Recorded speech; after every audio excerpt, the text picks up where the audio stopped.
చెప్పాను అంటే, ఏ విషయములో దేవునికి మనం కృతజ్ఞతాస్తుతులు చెల్లించాలంటే మొదటి విషయము ఏ విషయం తెలుసా? ఈ సమస్త సృష్టిని నిన్ను నన్ను ప్రేమించి నీ కోసము నా కోసము చేశాడే, ఆ దైవత్వాన్ని బట్టి మనం ఎల్లప్పుడూ దేవునికి కృతజ్ఞతాస్తుతులు చెల్లించాలి. ఇప్పుడు మిమ్మల్ని ప్రశ్న అడుగుతాను, ఎప్పుడన్నా సృష్టిని చూసి దేవునికి ఎప్పుడన్నా కృతజ్ఞతలు మీరు తెలియజేశారా? సృష్టిని చూసి, ఆకాశాన్ని, నక్షత్రాలని, భూమిని, చంద్రుణ్ణి, వీటన్నిటిని చూసి ఏకాంతంగా వెళ్ళి ఒక అరగంట కూర్చొని కన్నీరు గార్చి ప్రార్థనలో, దేవా నన్ను ప్రేమించి నా కోసం ఇన్ని ఇచ్చావా అని ఎవరన్నా కృతజ్ఞతలు చెప్పగలిగారా దేవునికి? కానీ మళ్ళీ చెబుతున్నాను, మొట్టమొదటిగా మనం కృతజ్ఞతలు దేవునికి ఏ విషయంలో చెప్పాలి అంటే, నిన్ను నన్ను ప్రేమించి నీకంటే నాకంటే ముందు సృష్టిని చేసి తర్వాత ఆరో దినాన్న మనిషిని చేశాడు, ఆదాముని. ఎందుకు తెలుసా? మనిషిని చేసి ఆడబెట్టాలి, ఆ శూన్యంలో పడేయాలా? 6 రోజులు సృష్టిని చేసి అన్ని చక్కబరిచి రాజాలాగా, రాజకుమారుల్లాగా ఆదాముని అవ్వమని దింపాడు భూమి మీదకి. వాళ్ళకి కావాల్సిన ప్రతి అవసరతని భూమి మీద సమకూర్చి అప్పుడు వాళ్ళని రాజకుమారుల్లాగా దింపాడు భూమి మీదకి. ఆయన ప్రేమ అది. ఒకవేళ భూమి చేయకముందు ఆదాముని చేస్తుంటే ఆడబడేయాలి, శూన్యంలో పడేయాలి. ఒక భూమి ఒకటి తయారు చేశాడు అనుకుందాం, ఆదాముని చేశాడు. వృక్షఫలాలు, సూర్యుడు, చంద్రుడు, వెలుగు ఇవన్నీ లేకపోతే ఆడ బతుకుతాడు చెప్పు? మీకు అర్థం అవ్వాలి అంటే తలుపులే చేసుకొని ఒక 3 రోజులు చీకట్లో ఉండండి, బయటికి రాకుండా, సూర్యుడు నేను చూడకుండా. మీకు అర్థమైంది అప్పుడు వెలుగు విలువ.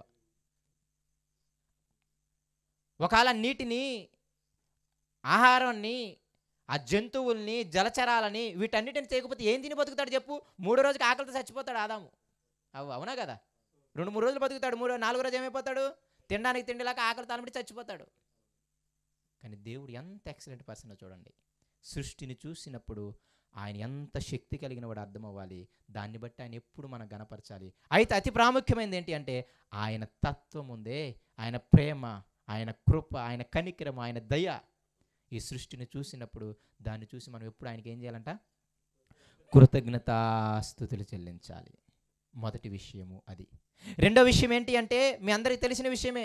ఇదిగో నీవు నేను పాపములతోనూ అపరాధములతోనూ చచ్చిన వారమై ఉంటే నీ కోసము నా కోసము యేసుక్రీస్తు వారిని చంపివేశాడే, నీవు నేను నరకానికి వెళ్ళకూడదని. ఎఫ్సీ పత్రిక 2వ అధ్యాయం చదివితే మీకు అర్థమైపోతుంది. ఎందుకయ్యా దేవునికి కృతజ్ఞతాస్తుతులు చెల్లించాలంటే, నా పాపాల కోసం యేసయ్యని చంపేశావే, దానికోసం దేవునికి కృతజ్ఞతలు తెలియచేయాలి. ఒకవేళ యేసయ్య మన పాపాల కోసం చనిపోకపోతే మనందరము కూడా నరకములు ఏమవ్వాలి? ఆయన ఉగ్రత పాలవ్వాలి. ధనవంతుడు ఎలాగైతే కేకలు వేస్తున్నాడో మనందరం కూడా ఏం చేయాలి? అలాగూ కేకలు వేయాలి. అయ్యా నేను ఎందుకయ్యా నీకు థ్యాంక్స్ చెప్పాలి అని దేవుని అడిగితే రెండో ప్రశ్న అడుగుతున్నాడు, నాకిష్టమైన నా ప్రియ కుమారుణ్ణి మీకోసం చంపేశా. కాబట్టి యేసయ్యను తలుచుకున్నప్పుడల్లా మీరు దేవునికి వదలకుండా, మానకుండా దేవునికి కృతజ్ఞతలు తెలియచేయాలి. మళ్ళీ ప్రశ్న అడుగుతాను, ఈరోజు ఏకాంతంగా వెళ్ళి కన్నీరు గార్చి, దేవా యేసుక్రీస్తు వారిని మా కోసం పంపించకపోతే, మా పాపాలు కానీ మేము అలాగే ఉంచుకొని ఉంటే, ఆ ధనవంతుల్లాగా మేము కూడా చచ్చిపోయి ఉంటే, ఆ నరకంలో ఇప్పటికి మేము కూడా చుక్క నీటి కోసం యాతన పడాలి కదా. కానీ మాకు బ్రతికుండగానే నిన్ను, నీ రక్షణని, నీ మాటల్ని ఆలకించే స్థితిని మాకు ఇచ్చావు. బ్రతికుండగానే మా పాపాలను కడిగి వేసుకునే స్థితిని మాకు ఇచ్చావు. బ్రతికుండగానే అన్నిటిని వదిలేసుకొని చక్కగా నిన్ను వెంబడించే స్థితిని మాకు ఇచ్చావు అని యేసయ్య కోసం ఎప్పుడైనా దేవునికి థ్యాంక్స్ చెప్పిన రోజులు ఉన్నాయా? నేను మళ్ళీ చెబుతున్నాను, నువ్వెంత వాక్య జ్ఞానం కలిగిన దానివని, ఎంత ప్రార్థనాపరురాలవని, ఎంత వర్షిప్ లీడరావు, నువ్వు ఎంత పెద్ద సంఘాన్ని కాయ్, దేవునితో ఏకాంతంగా వెళ్ళి ఆయన చేసిన అతిపెద్ద మేలు ఈ సృష్టి, ఆయన చేసిన అతిపెద్ద మేలు యేసుక్రీస్తు అని నీ పాపాల కోసం, నా పాపాల కోసం చంపివేయటం, వీటి గురించి ఎప్పుడన్నా ఏకాంతంగా దేవునికి కృతజ్ఞతాస్తుతులు చెల్లించిన అనుభవాలు ఉన్నాయో లేదో ఒకసారి ఆలోచించండి. ఈ నూతన సంవత్సరం మనందరము ఇవన్నీ ఎందుకు చెబుతున్నాను అంటే, దేవుడు నాకు జ్ఞాపకం చేసి నేను తీసుకున్న తీర్మానాలు మిమ్మల్ని కూడా తీసుకోమని ప్రోత్సాహపరుస్తున్నాను. కృతజ్ఞతలు అంటే ఏదో ఇల్లు ఇచ్చినప్పుడు పొలం ఇచ్చినప్పుడు అందరూ రొటీన్గా కాదు. దేవుడు ఏ విషయంలో ఎందుకు కృతజ్ఞతాస్తుతులు చెల్లించాలో చెప్పాడు, ఏ ఏ విషయాల్లో కృతజ్ఞతాస్తుతులు చెల్లించాడో చెప్పాడు, అసలు కృతజ్ఞతాస్తుతులు వాల్యూ ఎంతో కూడా చెప్పాడు. ఇదిగో మీ ధనధాన్యాదుల కంటే అది నాకు ఇష్టమయ్యా అని కూడా చెప్పాడు. ప్రతి విషయం అందు మీరు కృతజ్ఞతాస్తుతులు చెల్లించాలి. అది అదేంటి, నా చిత్తము మీ పట్ల. దాని ఇంపార్టెన్స్ చెప్పాడు, దాని ఆవశ్యకత చెప్పాడు, తర్వాత ఎలా చేయాలో కూడా చెబుతున్నాడు. ప్రతి విషయం అందు మీరు నాకు చెప్పాల్సింది అంతే. ఆనందం ఉన్నప్పుడే కాదు, బాధల్లో ఉన్న, శ్రమల్లో ఉన్న మీ గోడుని ప్రార్థన విజ్ఞాపనల రూపంలో కృతజ్ఞతాపూర్వకంగా చెప్పాల్సిందే. ఈ శ్రమ నాలోకి వచ్చిందంటే ప్రభువా ఏదో నువ్వు నన్ను సరిచేయడానికే చేసావని కృతజ్ఞతాపూర్వకంగా నీ బాధని నీ గోడుని ఆయనకి చెప్పుకోవాలి తప్ప ఎందుకు తీసుకొచ్చావు అని అన్నావు అనుకో, ఏం చేయలేం. అదే ఫిలిప్పీ పత్రిక కింద చదివింది మనం. నీ బాధని, నీ చింతని, యావత్తిని ప్రార్థన విజ్ఞాపనల రూపంలో కృతజ్ఞతాపూర్వకంగా మాత్రమే చెప్పాలి. కాబట్టి మొదటగా దేవునికి కృతజ్ఞతాస్తుతులు చెల్లించాలి మనం. అయితే మొదటి దాని ఏ విషయం అంటే ఈ సృష్టిని, రెండవది ఏంటి అంటే యేసయ్య ప్రేమను బట్టి మనము కృతజ్ఞతాస్తుతులు చెల్లించాలి. అయితే మూడవది చెబుతాను, చాలా ప్రాముఖ్యమైనది, నాకు చాలా ఇష్టమైంది ఈ పాయింట్ ఆలోచించినప్పుడు. ఏంటి తెలుసా? పౌలు ఏ సమయంలో కృతజ్ఞతాస్తుతులు చెల్లిస్తున్నాడు చూడండి. ఇదే రోమపత్రిక 7వ అధ్యాయం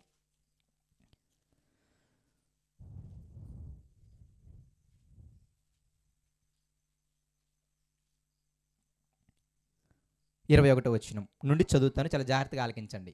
రోమపత్రిక 7వ అధ్యాయం 21వ వచనం నుండి. కాబట్టి మేలు చేయగోరు నాకు కీడు చేయుట కలుగుచున్నదని ఒక నియమము నాకు కనబడుచున్నది. అంతరంగ పురుషుని బట్టి దేవుని ధర్మశాస్త్రమందు నేను ఆనందించుచున్నాను కానీ వేరొక నియమము నా అవయములో ఉన్నట్లు నాకు కనబడుచున్నది. అది నా మనస్సునందున్న ధర్మశాస్త్రముతో పోరాడుచు నా అవయముల్లోనున్న పాప నియమునకు నన్ను చెరపట్టి లోబరుచుకొనుచున్నది. అయ్యో నేనెంత దౌర్భాగ్యుడను! ఇట్టి మరణమునకు లోనగు శరీరము నుండి నన్ను ఎవడు విడిపించును? మన ప్రభువైన యేసుక్రీస్తు ద్వారా దేవునికి కృతజ్ఞతాస్తుతులు చెల్లించుచున్నాను. పౌలు ఒక విషయంలో దేవునికి కృతజ్ఞతాస్తుతులు చెల్లిస్తున్నాడంట. ఏ విషయం తెలుసా?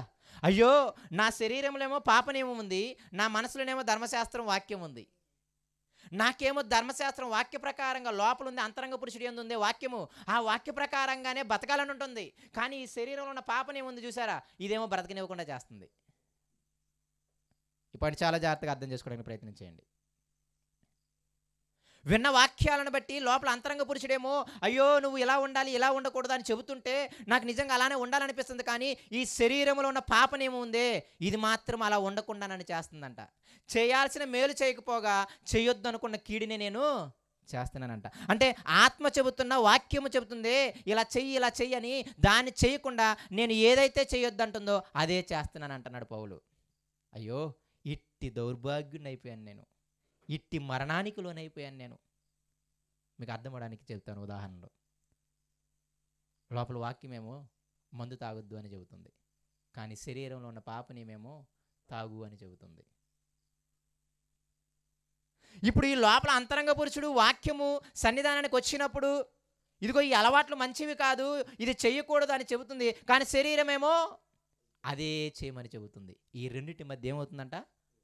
ఒకదానికొకటి వ్యతిరేకంగా పోరాడుతున్నాయంట. అయితే విచిత్రం ఏంటి తెలుసా? చివరికి గెలిపించేది దేన్ని అవుతుందంటే శరీరాన్ని గెలిపిస్తున్నామంట. అయ్యో వ్యభిచారం చేయకూడదని హృదయం చెబుతుంది, మనసు చెబుతుంది, కానీ ఈ శరీరమేమో కోరికల వైపు పరిగెడుతుంది. అయ్యో మనస్సు వాక్యము, దేవుని సన్నిధానము, వాక్యం విన్నప్పుడు, దైవజనుడు మాట విన్నప్పుడు, సహోదరి మాట విన్నప్పుడు, లేకపోతే యేసయ్య ప్రేమల గురించి ధ్యానించినప్పుడు అమ్మో నేను ఆ పాపం చేయకూడదని అనిపిస్తుంది అంతరంగ పురుషుని యందు. కానీ ఈ శరీరంలో ఉన్న పాపనేమో ఉందే, అది మాత్రం నన్ను ఎక్కడికి తీసుకెళ్ళిపోతుంది? ఏదైతే చేయాలనుకుంటున్నాను మేలు అది చేయకుండా చెయ్యొద్దు కీడు అనుకున్న వ్యభిచారమునే చేస్తున్నాను. అందుకే అంటున్నాడు అయ్యో నేనంత దౌర్భాగ్యున్నయ్యాను, ఇట్టి మరణము నుండి నన్ను ఎవడు రక్షిస్తాడు? అయ్యో నాకు వాక్యం చదవాలని అంతరంగ పురుషుడు చెబుతున్నాడు. రోజు వాక్యం ఒక అరగంటైనా గంటైనా చదవాలి, ఒక అరగంటైనా ప్రార్థన చేయాలి అని అంతరంగ పురుషుడు ఎప్పుడు చెబుతుంటాడు. లేకపోతే సన్నిధానానికి వచ్చినప్పుడు వాక్యము చెప్పినప్పుడు అన్నీ చెప్తుంటుంది. కానీ శరీరం ఏమంటుంటుంది? చదవలేం, ప్రార్థన చేయలేం. అది శరీరంలో ఉన్న పాప నియమం. మరి మేలేమో చేయాలని ఉంటుంది, కానీ ఏదైతే అమ్మో నేను ప్రార్థన చేయకుండా ఉండకూడదు అని ఏదైతే చెడు అనుకుంటున్నామో అదే చివరికి ప్రార్థన చేయకుండా ఉంటున్నాం. ఇట్టి మరణానికి, ఇట్టి పాప నియమానికి నేను దాసున్నయ్యానే. ఈ విధంగా మీరు పోల్చుకుంటూ వెళ్ళండి. ఈ విధమైన పాపము నుండి నన్ను విడిపించేది ఎవడు? ఇట్టి మరణాన్ని నుండి, ఇట్టి దౌర్భాగ్యమైన స్థితి నుండి. నిజంగా నేను చెబుతున్నాను, పాపం చేయడం అనేది ఒక దౌర్భాగ్యమైన స్థితి. పాపం చేయడం అనేది ఒక మరణకరమైన స్థితి. తాగడం అనేది ఏం కాలరగరేసుకొని చెప్పే పనేం కాదు, అది దౌర్భాగ్యమైన స్థితి. పాడు పనులు చేయడము అదేమీ కాలరగరేసుకొని తిరిగే స్థితి కాదు, అది దౌర్భాగ్యమైన స్థితి, అది మరణకరమైన స్థితి. ఏం చేయాలి తెలుసా? అయ్యా ఈ పాపం నుండి నన్ను విడిపించాయా అని దేవుణ్ణి వేడుకోవాల్సింది పోయి, అలా వేడుకోగా వేడుకోగా వేడుకోగా 1 సంవత్సరానికో 2 సంవత్సరాలకో లేకపోతే 1 నెలకో 2 నెలలకు ఆ పాపం నుండి దేవుడు విడిపిస్తాడు చూసావా?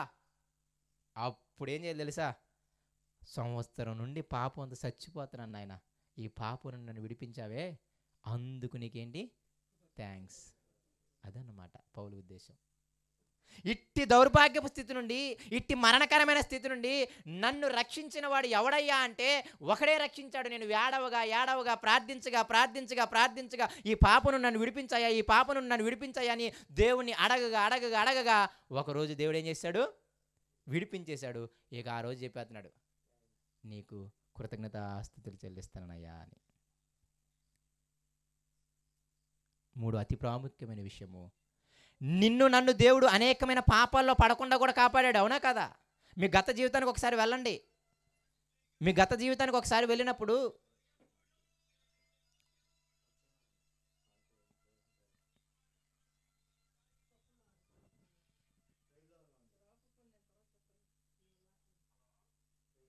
ప్రేయర్లో ఉన్న తర్వాత చేస్తాను చెప్పారు, దానికి ఏముంది? ఓకే,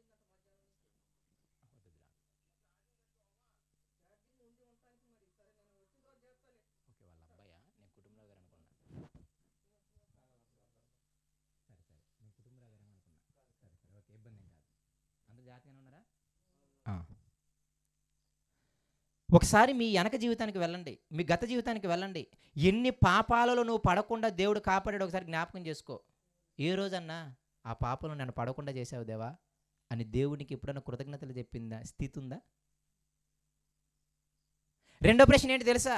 ఇదిగో గత సంవత్సరంగా నేను ఆ పాపను పడిపోయానయ్యా, గత సంవత్సరంగా నా వల్ల కావట్లేదు ఆ పాపాన్ని జయించడం, 2 సంవత్సరాలుగా ఆ పాపాన్ని జయించడం నా వల్ల కావట్లేదు, 3 సంవత్సరాలుగా ఆ పాపాన్ని జయించడం నా వల్ల కావట్లేదు, 4 సంవత్సరాలుగా ఆ పాపాన్ని జయించడం నా వల్ల కావట్లేదు. నీ మందిరానికి వస్తున్నాను, నీ వాక్యం వింటున్నాను, నీకు గోడు చెప్పుకుంటా ప్రార్థన చేస్తూ ఉన్నాను, ఎప్పటికైనా నన్ను విడిపించవయ్యా.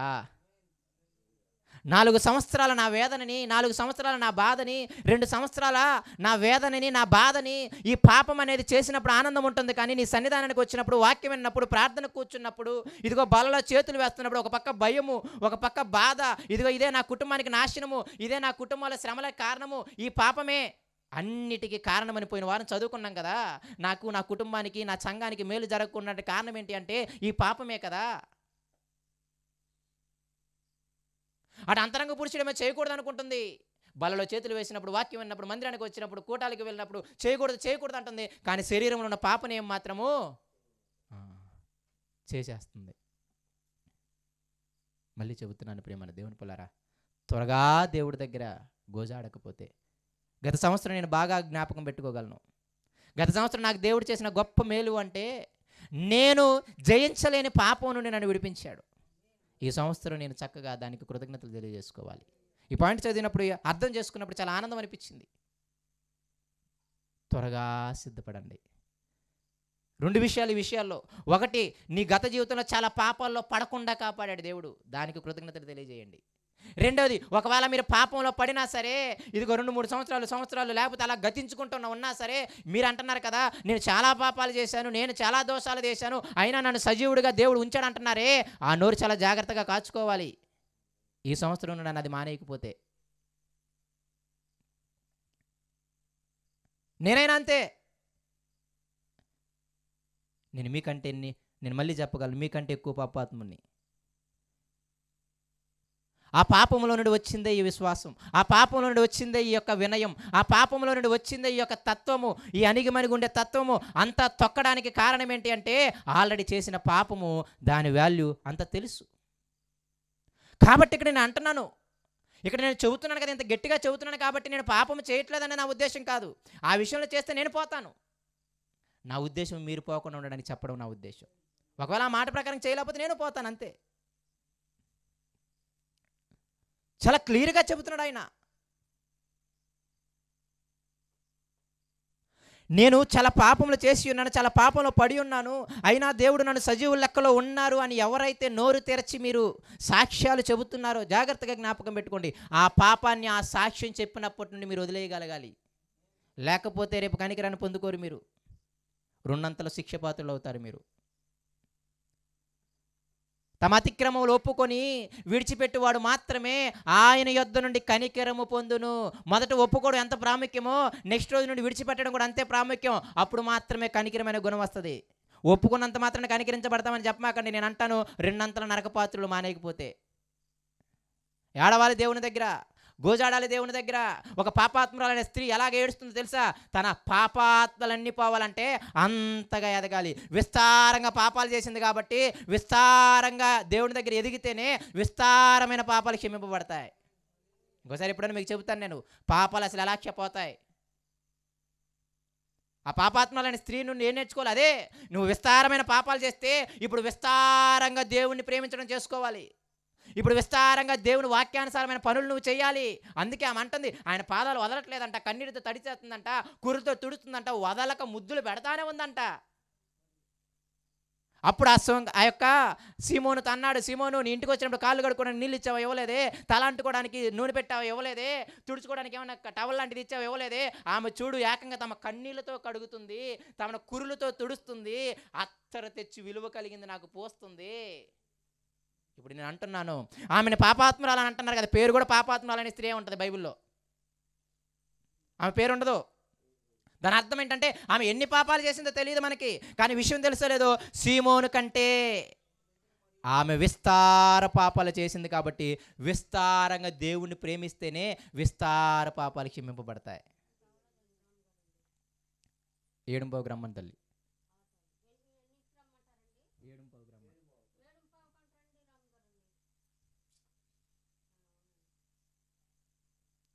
సరే, ఏమో అది ఇబ్బంది ఏం కాదు, జాగ్రత్తగా వినండి.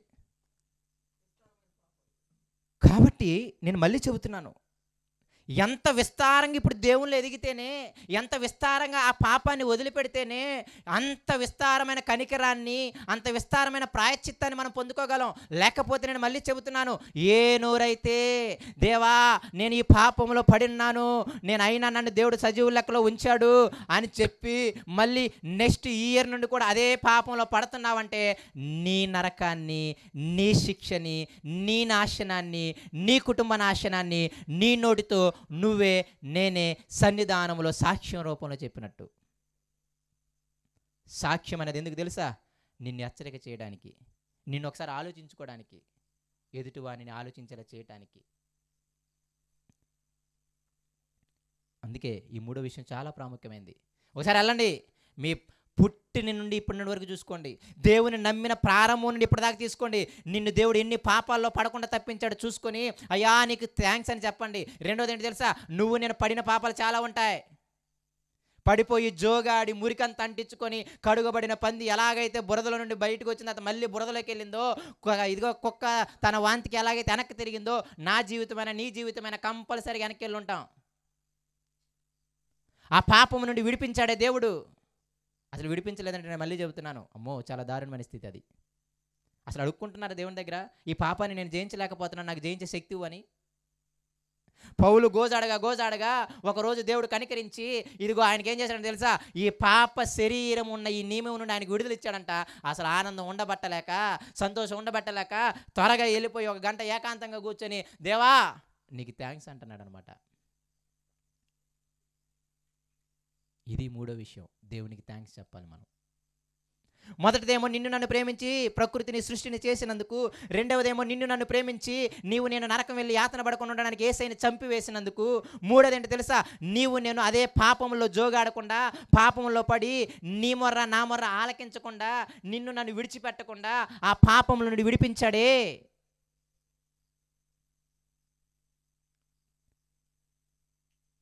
ఆ పెనుగులాడే తత్వం లేకపోతే నేనేం చేయలేను. మళ్ళీ చెబుతున్నాను, నీ పాపం నీకు తెలుసు, నా పాపం నాకు తెలుసు. ఏడవాలి దేవుడి దగ్గర, గోజాడాలి దేవుని దగ్గర. దావీదు పాపం చేసినప్పుడు తన కుమారుని మొత్తినప్పుడు 7 రోజులు ఏడ్చాడంట. ఆయన యొక్క మంచం కూడా పరుపంతా కూడా ఏమైపోయిందంట తెలుసా, కన్నీటితో తేలిపోయిందంట. ఎంత ఏడ్చుంటాడో.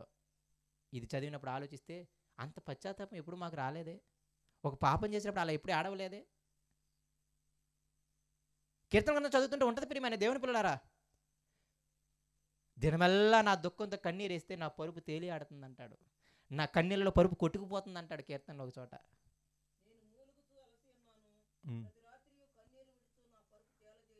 ప్రతి రాత్రియు కన్నీరు విరుచుచు నా తలుపు తేలవేచున్నాను. కింద ఇంకో మాట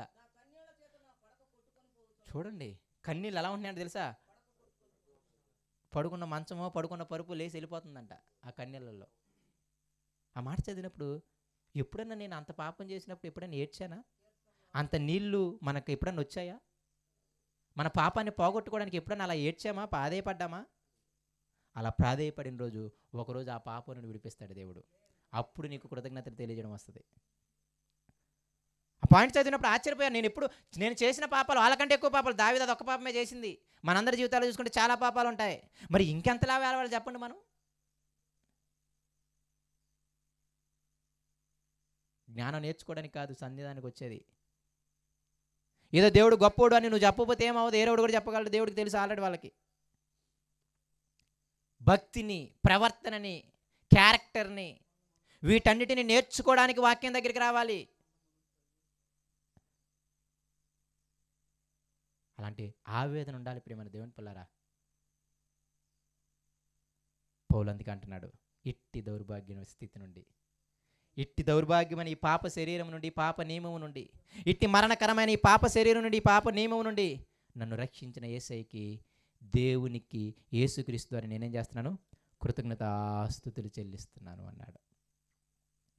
మూడవదిగా దానికి మనం చెల్లించాలి.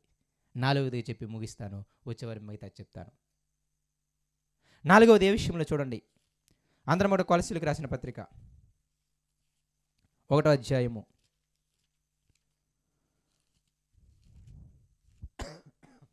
3-4 వచనాలు. సరే వదిలే, ఇబ్బంది పెట్టగలే, ఓకే. కొలసీలకు రాసిన పత్రిక 1వ అధ్యాయం 3-4 వచనాలు. పరలోకమందు మీ కొరకు ఉంచబడిన నిరీక్షణను బట్టి క్రీస్తు యేసునందున్న మీకు కలిగిన విశ్వాసమును గూర్చియు, పరిశుద్ధులందరి మీద మీకున్న ప్రేమను గూర్చియు మేము వినినప్పుడల్లా మీ నిమిత్తము ప్రార్థన చేయొచ్చు మన ప్రభువగు యేసుక్రీస్తు యొక్క తండ్రి అయిన దేవునికి కృతజ్ఞతాస్తుతులు చెల్లిస్తున్నాం. ఇక్కడ పౌలు ఒక పని తప్పకుండా చేస్తాడు, కృతజ్ఞతాస్తుతులు చెల్లించడం. ఎవరి గురించి తెలుసా? ఆ యొక్క కొలసీ సంఘం అంట విశ్వాసంలో అభివృద్ధి పొందిందంట, అందరిని ప్రేమించడంలో అభివృద్ధి పొందిందంట. అర్థమవుతుందా? కొలసీ సంఘము లేకపోతే సంఘంలో ఉన్న ఒక వ్యక్తి, ఇది బాగా జ్ఞాపకం పెట్టుకోండి. సంఘము కానీ లేకపోతే సంఘములో ఉన్న ఒక వ్యక్తి కానీ విశ్వాసములో కానీ అందరిని ప్రేమించడంలో కానీ అభివృద్ధి పొందినప్పుడు వాడిని చూసి నువ్వు నేను ఏం చేయాలంటే తెలుసా, దేవా వాని విశ్వాసాన్ని అభివృద్ధి పరిచినందుకు, వానిలో అందరిని ప్రేమించే గుణాన్ని పెట్టినందుకు వాడిని చూసి నువ్వు నేను వెళ్ళి కృతజ్ఞతాస్తుతులు చెల్లించాలంటే దేవునికి.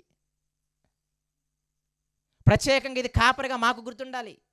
ఇదిగో వచ్చిన విశ్వాసుల్లో ఎవరైనా విశ్వాసాన్ని ప్రారంభంలో కొంచెం విశ్వాసం నుండి ఇప్పుడు బాగా అభివృద్ధి పొందారనుకోండి, ప్రారంభంలో అసలు ఎవరిని పట్టించుకోకుండా అసలు ఎవరితో సంబంధం లేకుండా వెళ్ళిపోయి ఎవడు పని ఆడు చేసుకుంటున్నాడు, ఇప్పుడు సడన్గా అందరితో ప్రేమగా మాట్లాడుతూ అందరికీ సహాయం చేస్తే ఇలా ఉన్నాడు అనుకోండి, ఆ ప్రేమించే స్వభావం వచ్చింది కదా, ఆ యేసయ్యతో విశ్వాసం, యేసయ్య దేవుడని గట్టి విశ్వాసం వచ్చింది కదా. అలా చూసినప్పుడు సేవకుడిగా, తోటి సహోదరులుగా మనందరం ఏం చేయాలి తెలుసా, దేవా మాదేముంది నాయన, వృద్ధి కలుగు చేసింది నువ్వే కదా, మేము నాటాము నీళ్లు పోసాము కానీ వృద్ధి కలుగు చేయవాడు ఎవరు, దేవుడే కదా. మరి ఒక వ్యక్తిలో, ఒక సంఘములో విశ్వాసంలో అభివృద్ధి పొందినప్పుడు, ప్రేమలో అభివృద్ధి పొందినప్పుడు వాళ్ళని చూసి ఏ రోజన్నా మనం వెళ్ళి కృతజ్ఞతాస్తుతులు చెల్లించామా? పక్కనే ఫిలిప్పీ పత్రిక కూడా రండి. పౌలు అసలు ఈ మాట ఎక్కడ వదిలిపెట్టాడు. 1:3-6 1:3-6 ఫిలిప్పీ పత్రిక. మొదటి దినము నుండి ఇది వరకు సువార్త విషయములు మీరు నాతో పాలువారి ఉండుట చూచి మీలో ఈ సత్క్రియను ఆరంభించిన వాడు యేసుక్రీస్తు దినము వరకు దానిని కొనసాగించిన నిరుడిగా నమ్ముచున్నాను.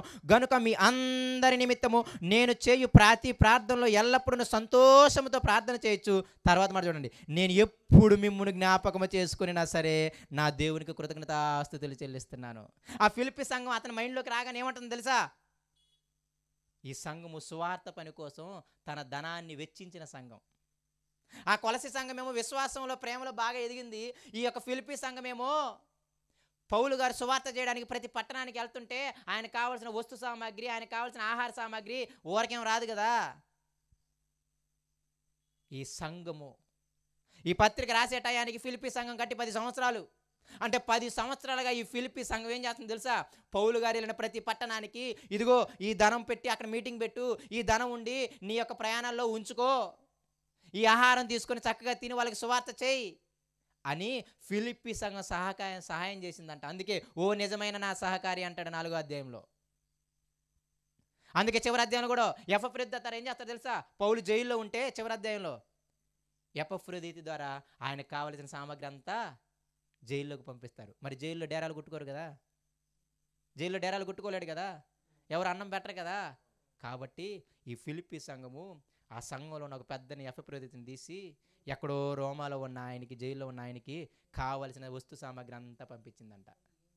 అందుకే ఆయన అంటున్నాడు, ఈ సత్క్రియ ఉందే, ఈ మంచి క్రియ ఉందే, ఇదిగో సువార్త పనికి సహాయపడే ఈ గుణం ఉందే, ఇది మీలో ఎవరు ఆరంభించాడు?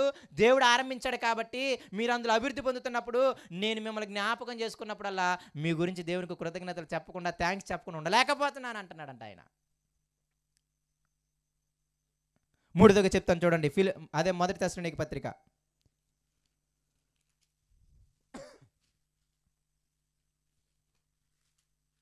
1వ అధ్యాయం 2-3 వచనాలు. విశ్వాసంతో కూడిన మీ పనిని, ప్రేమతో కూడిన మీ ప్రయాసమును, మన ప్రభు అయిన యేసుక్రీస్తునందున నిరీక్షణతో కూడిన మీ ఓర్పుని మేము మన తండ్రి అయిన ఎదుట మానక జ్ఞాపకం చేసుకొనుచు మా ప్రార్థనల యందు మీ విషయమై విజ్ఞాపన చేయొచ్చు. మీ అందరి నిమిత్తము ఎల్లప్పుడూ దేవునికి ఏం చేస్తున్నాం? వీళ్ళు అలాంటి వాళ్ళు తెలుసా?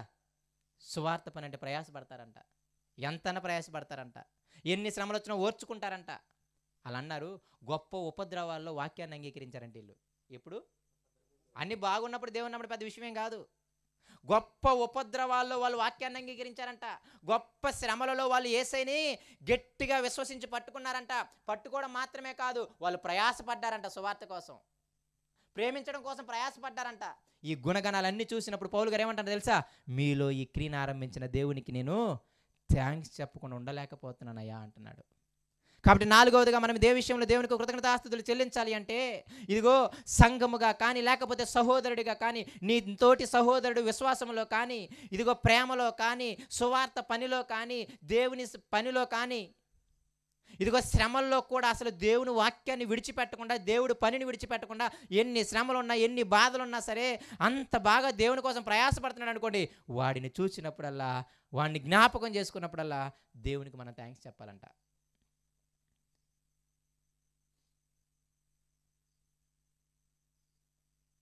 ఎప్పుడైనా అనిపించిందా మీకు అలా? ఎదుటి వ్యక్తి, నీ తోటి సహోదరుడు, నీ తోటి సహోదరి దేవుని విశ్వాసంలో ఎదుగుతూ, దేవుని పనిలో ఎదుగుతూ ఉంటే నీవు సంతోషం ఉండబట్టలేక ఆ క్రియ చేసిన దేవునికి ఆమె నిమిత్తం నేను కృతజ్ఞతలు తెలియజేయాలంట. ఇంకొక మాట చెప్పనా దీన్ని మళ్ళీ, ఇదిగో ఎదుటి వ్యక్తులు నిన్ను నన్ను చూసి వాళ్ళు కృతజ్ఞతలు చెల్లించే విధంగా కూడా మన జీవితాలు ఉండాలి. నీ విశ్వాసము, నీ సువార్త కోసం ప్రయాసపడే తత్వము, నీవు శ్రమల్లో దేవుని మీద ఆనుకున్న తత్వం చూసి ఎదుటి వ్యక్తి కనిపించాలి, అబ్బా ఈమెలో ఎంత గొప్ప విశ్వాసాన్ని ఇచ్చిన దేవునికి నిజంగా కృతజ్ఞతలని అలా చెప్పే విధంగా కూడా మన బ్రతుకులు ఉండాలి. నిజంగా ప్రియమైన దేవుని పిల్లలారా, ఈ నూతన సంవత్సరంలో మీరు తీసుకోవాల్సిన తీర్మానం ఇది. తీసుకుంటే యెహోవాకు ప్రీతికరంగా ఉండగలరు. తీసుకుంటే దేవుని చిత్తాన్ని మీరు నెరవేర్చిన వాళ్ళు అవుతారు. ఏంటిది అంటే, ప్రతి విషయంలో దేవునికి కృతజ్ఞతాస్తుతులు చెల్లించటం. అయ్యా ఏ ఏ విషయాల్లో ఆయనకు కృతజ్ఞతాస్తుతులు చెల్లించాలి అంటే మొదటి విషయము, ఆయన మనల్ని ప్రేమించి ఈ సృష్టిని మనందరి కోసం చేశాడు. సృష్టిని చూసినప్పుడల్లా దేవానికి థ్యాంక్స్ అని చెప్పగలగాలి. ఒక సముద్రానికి వెళ్ళి ఆనందపడుతున్నప్పుడల్లా దేవానికి థ్యాంక్స్ అని చెప్పాలి. ఒక అరకు వ్యాలీకి వెళ్ళి ఆ కొండల్లో ఆ అందాన్ని చూసినప్పుడల్లా దేవానికి థ్యాంక్స్ అని చెప్పగలగాలి. రెండోది ఏంటి తెలుసా? నేను నరకం వెళ్ళి గర్వంతులాగా యాతన పడకూడదని నా పాపముల కోసం యేసుని చంపేశావే, అందుకు నీకు థ్యాంక్స్ అని చెప్పాలి. మూడోదేంటి తెలుసా? అయ్యో నన్ను పాపంలో పడకుండా కాపాడావు, అందుకు నీకు థ్యాంక్స్ అయ్యా. అనేకమైన సార్లు కొన్ని సంవత్సరాలకు ఈ పాపాన్ని జయించలేక ఈ పాపంలో మగ్గిపోతూ అటు దేవునిలో నీలో సంతోషంగా లేక లోకంలో సంతోషంగా లేక ఈ యాతన పడుతున్న వేదలో ఎంతో మొర్ర పెట్టయ్యా, నన్ను ఈ పాపం నుండి విడిపించి, ఈ పాపం నుండి విడిపించు అంటే నువ్వు నన్ను విడిపించావే, అందుకు నీకు థ్యాంక్స్ అయ్యా.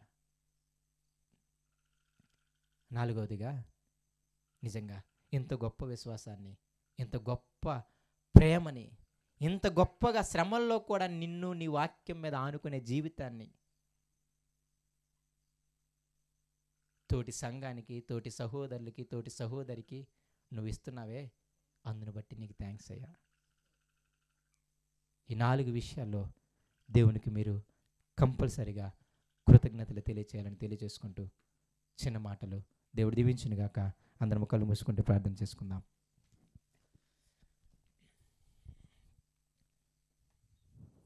పరిశుద్ధుడా, ప్రేమ కలిగిన మా తండ్రి, ఎంత గొప్ప దేవుడు నాయనా.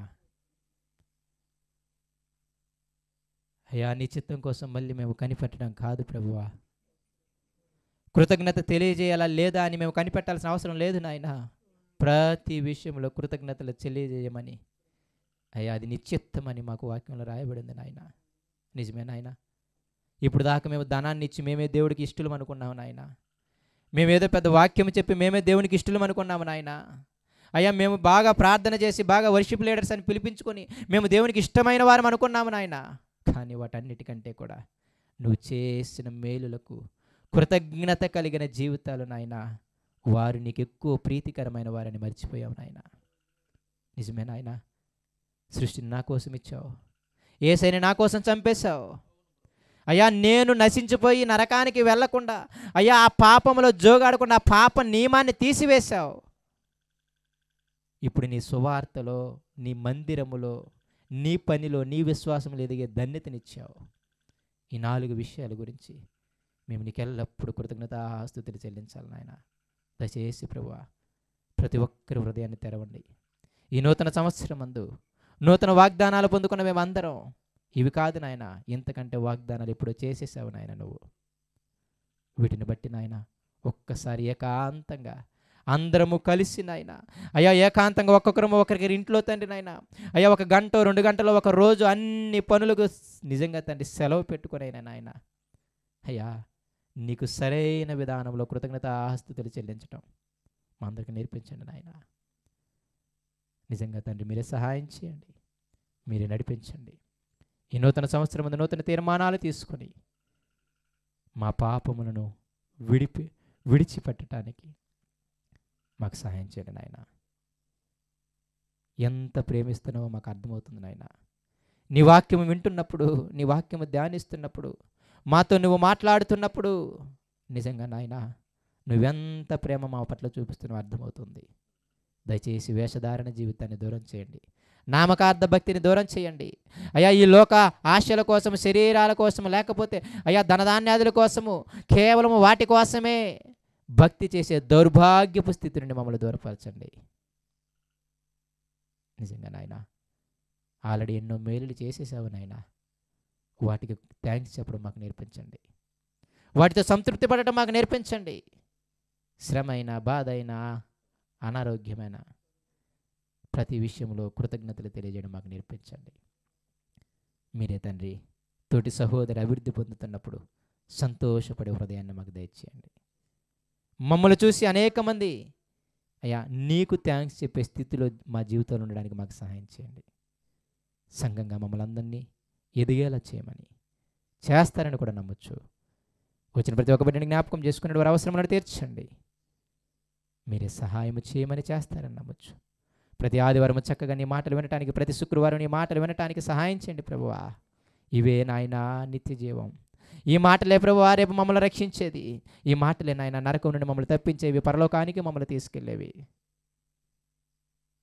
అభయాన్ని, అభక్తిని మాకు దయచేయమని యేసు నామములో ప్రార్థన అడుగుతున్నాము తండ్రి, ఆమేన్.